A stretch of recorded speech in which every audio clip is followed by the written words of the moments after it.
An analysis of the research literature on second language education issues in online learning environments, presented by Leslie Davis.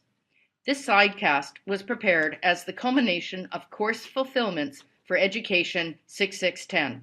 The purpose of this paper is to present an analysis of the theme exploring the second language education issues becoming more prevalent in online environments. Second language education refers to alternative or foreign language education from the perspective of both instructor and student.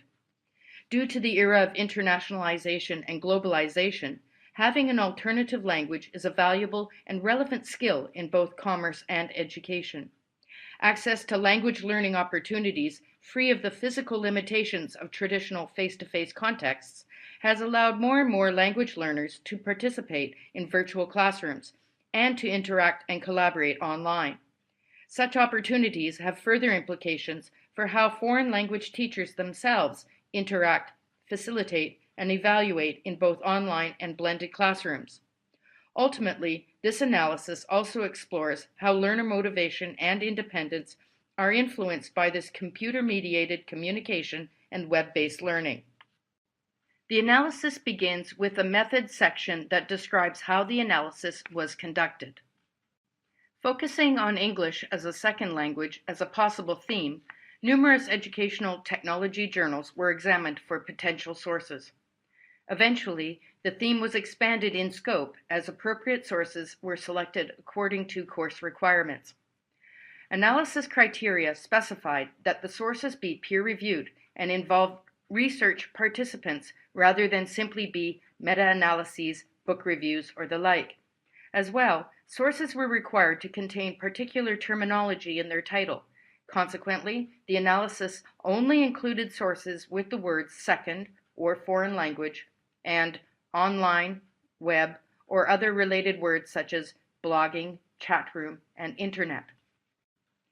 The studies were relatively recent, ranging from 2002 to 2011, thereby adding relevance to the examination of the study's medium, participants, context, and methods of research. An outline of the 10 studies revealed a number of structures and designs. Firstly, in examining computer-mediated communication and web-based learning, the studies covered both synchronous and asynchronous online environments. Secondly, while the number of participants may be considered relatively small, the students as well as teachers, acting as facilitators and/or researchers, were drawn from a wide range of ages and learning communities. Thirdly, although most of the studies concerned ESL, there were 2 papers examining e-learning issues for Japanese and French as foreign or second languages. Countries in which the studies were conducted also indicated a wider context. Lastly, the studies were equally divided as to whether data were collected through quantitative and/or qualitative methods. A qualitative content analysis was conducted, and by cross-referencing key textual components, this meta-analysis identified 2 main sub-themes by which to further examine the underlying implications for both learners and educators when dealing with computer-mediated communication in various e-learning spaces. Whether addressing speaking and/or writing activities, these second language education issues were a fundamental part of the studies analyzed. In one form or another, almost all of the studies espoused the benefits of blended instruction. Blended instruction combines online activities with face-to-face communication. Lin et al. Found that participants using only blogs improved in writing equally as well as participants in a traditional classroom. The study questioned the effectiveness of such an online activity when considering the associated increase in time and effort for teachers to maintain a blog project. However, many of the studies indicated how a blended learning approach might best benefit both teachers and second language students. These studies, examining issues pertaining to video or written blogs, internet-based research, and online synchronous communication activities, showed that accompanying face-to-face instruction was vital for a number of reasons. The studies found that in-class preparation, peer and teacher feedback, consultative or remedial, and summative assessment discussion all contributed to both teacher and student satisfaction with the coursework and the learning itself. Another subtheme to emerge from this analysis was that of student anxiety during second language acquisition. A few of the studies examined how synchronous online education activities affected student nervousness. In dealing with second language learner anxiety in online synchronous environments, certain studies found that peer and instructor interaction greatly influenced both student motivation and independence. Murphy proposed that a degree of student anonymity in such online activities lessened the stress of trying to learn a new language, which, in turn, improved the student's self-image. Chen et al.'s study on human pulse signals demonstrated how teachers could recognize and thus manage student anxiety in an online one-to-one synchronous activity. Both studies concluded that such interactions alleviated student nervousness, thereby promoting student motivation and independence due to enhanced self-confidence. Conversely, in examining the behavior of unmonitored students participating in a chat room activity, Lowen and Reisner established that a lack of concern, i.e., anxiousness over teacher feedback, could negatively affect interaction, motivation, and independence. The study showed how an absence of teacher supervision, let alone advisement, adversely influenced how students focused on collaborative communication and self-correction. Other studies investigated the influence of asynchronous online activities on learner anxiety. In dealing with second language learner anxiety, certain studies found that instructor and peer interaction greatly influenced both student motivation and independence in online asynchronous environments as well. In both their studies, Xue and Sun examined how second language learners felt the frequency of review and revision in creating their blogs, either video-based or written, helped them to give and accept feedback, which alleviated their anxiousness and ultimately built up their self-confidence. These students believed that such review and cooperative learning enhanced their motivation and eventually helped improve their foreign language skills. However, with a blog open to the public, students also felt more strongly about monitoring the quality of their performance. Thus, as these second language students became more involved in the blog's self-reflection process, they took authorship of their own entries and assumed greater autonomy in the learning process. While Wong and Sutton's results neither confirmed nor refuted the possibility of increased motivation from learner control with advisement, the authors did raise questions as to the importance of interest toward a subject, and whether students were learning formally or informally online as being possible factors in decreasing student anxiety. This analysis presented a closer look at some of the research identifying and making recommendations for dealing with second language education issues in online learning environments.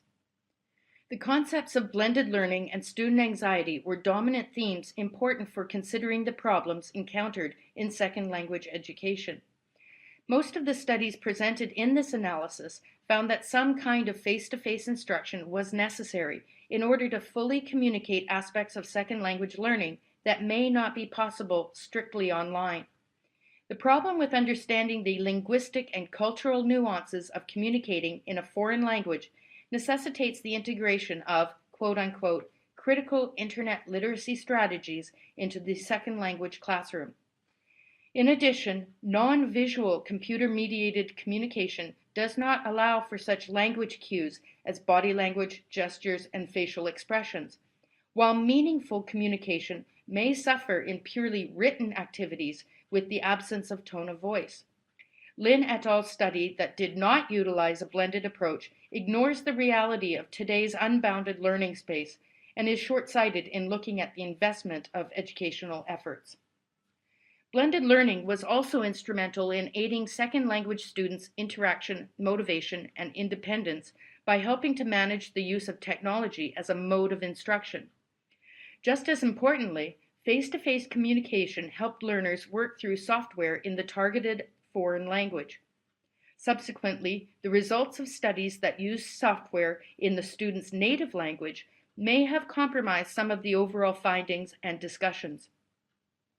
In many of the studies, the issue of student anxiety in learning a foreign language was connected not only to teacher-student interactions, but also to peer interaction and collaboration. These studies demonstrated how such interactions promoted individual students' motivation and sense of independence.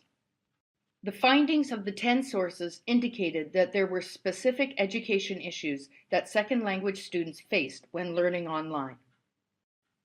This analysis outlined how blended learning benefited second language learners. Through face-to-face communication, students could understand more clearly how to follow the instructional requirements, as well as how to better negotiate the linguistic and cultural hurdles of studying a foreign language online. In addition, the analysis illustrated how blended learning versus strictly online instruction enabled second language students to overcome technological, cultural, and linguistic problems. Overcoming the acknowledged anxiety associated with these learning issues helped foster greater student interaction, collaboration, motivation, and independence in studying in a web-based learning environment. Even though the 10 studies included in this examination allowed for a wide-ranging analysis, there were some limitations. Namely, it might have been interesting to highlight what issues were completely specific to second language learners by including some studies or literature review on first language education issues in online learning environments. As well, perhaps more studies on learning a foreign language strictly online might have revealed more relevant issues as a greater number of educational institutions turn to distance education and more companies conduct business over the web.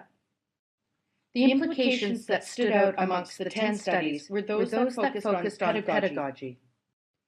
Pedagogical implications revolved around strengthening teacher training, as well as improving structure and guidelines to allow for greater learner control and success in studying a foreign language online.